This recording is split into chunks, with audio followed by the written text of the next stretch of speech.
I think if anything, the urban preparedness movement is best known for its approaches on food storage, and most people's association in their mind eye when you start talking about preparedness is people that have this kind of huge basement filled with 2 to 3 years worth of food and sort of freeze-dried stuff that lasts 25 years and huge pails or containers filled with sort of all sorts of wonderful things. And actually that's what kind of a lot of people in the beginning find intimidating. When we look at food storage and people are saying, oh, you should have a minimum of 3 months, 6 months food, it just seems completely unrealistic and overwhelming to even look at that.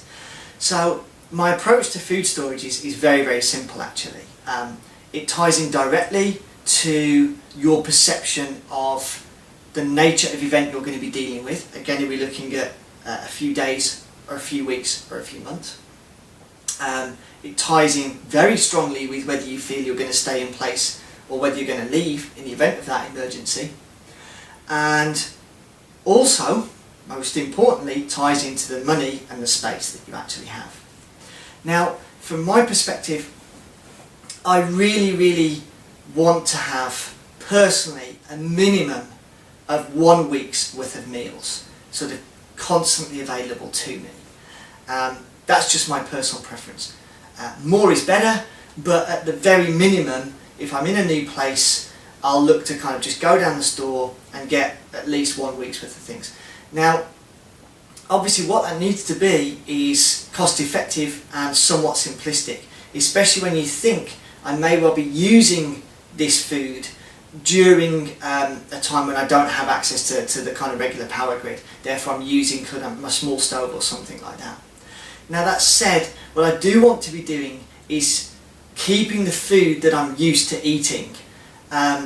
So the kind of catch-all phrase is eat what you store and store what you eat. I don't necessarily want to have anything too unfamiliar, exotic or unknown to me that's only going to get broken out in the event of an emergency.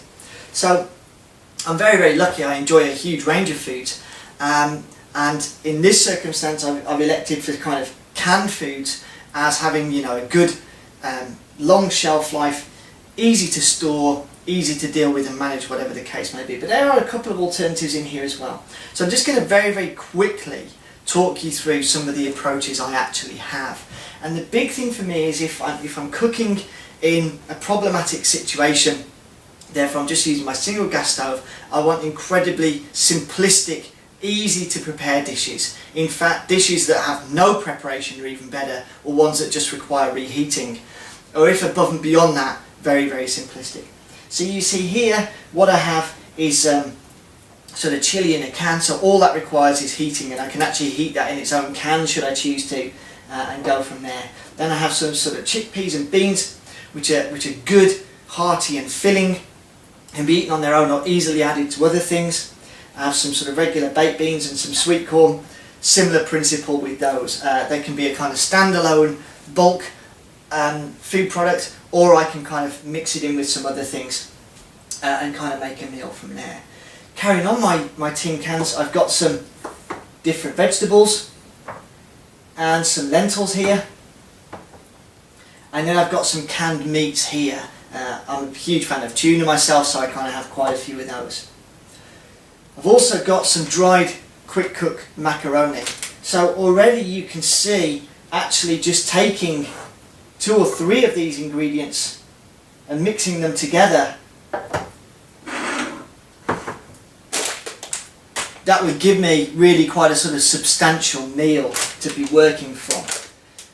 Now, that said, obviously I want to sort of try and avoid eating the same thing repetitively, especially in a longer scenario. So having a nice range of herbs and spices available is a real nice feature, that you can take almost the identical dish, but add in a different sauce or some different spices, some different herbs, very low cost, very low storage requirement, very lightweight, and suddenly it lifts that dish and changes it a little bit, which is eminently desirable.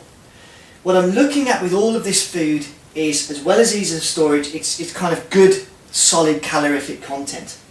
So things such as the humble peanut butter, absolutely fantastic, very calorie dense, good shelf life, very easy to store, very easy to eat, even if it's just kind of spreading it on butter or just kind of eating it on its own.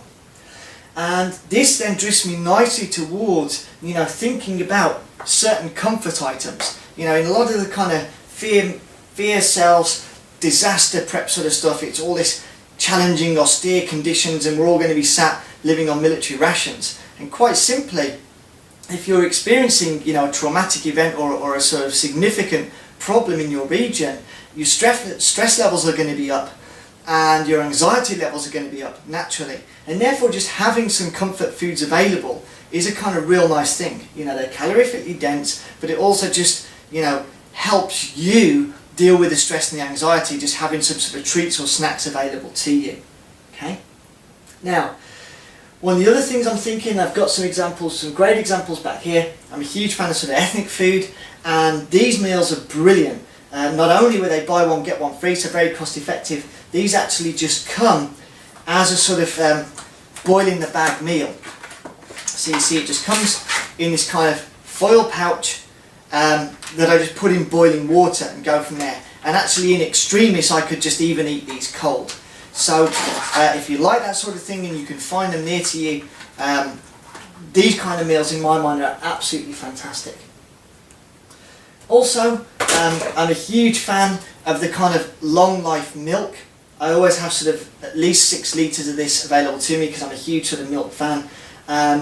And quite simply, unless it's opened, it doesn't require any refrigeration or similar. So again, one of those nice ones that we can just kind of put up on the shelf and just use and not think too much about it. That ties in very, very nicely with something that if I'm getting to a little bit more of a challenging situation, is something worth considering. I actually use this anyway, protein supplements for the training that I do, but this almost becomes then a sort of meal replacement shake.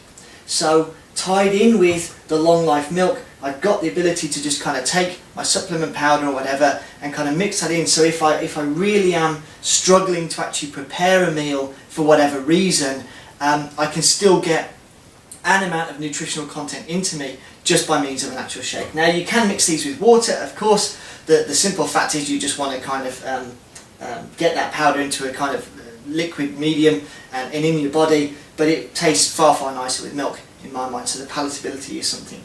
Now, this isn't everything by any means. This is just some examples I've put out. It's probably about half of the stuff I've actually got. So if anything, if I was kind of disciplined and was limiting myself to just 1 or 2 meals a day, this is going to last me in far excess of a week. And this is something that we need to consider. Going back to our water sort of section where I was saying, we need to understand the resource that it is and look right early on that if I'm breaking into my sort of emergency supply, that I've sort of rationed that or justify it. The same with my food. I don't just want to sit and mindlessly consume 3, 4, 5 meals a day if that's what I'm used to. If I feel I'm in precipitous circumstances, I need to start thinking, well actually, do I need 3 meals a day, or can I get away with just 1 or 2 meals a day, and therefore make the food I have last much, much longer.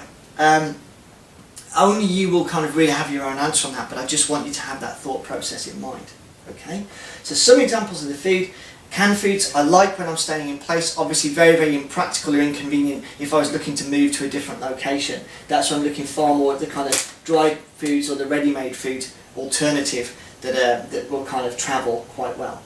Now, on top of all this, as I'm a fan of canned goods, it's nice that in the modern day we have a lot of these kind of ring pull cans, but I have to bear in mind I may have some cans or require some cans that don't have that option, and therefore, the old trusty manual can opener is really quite essential in my mind to have. Very low cost, and just kind of keep it in the drawer out of the way until you possibly need it.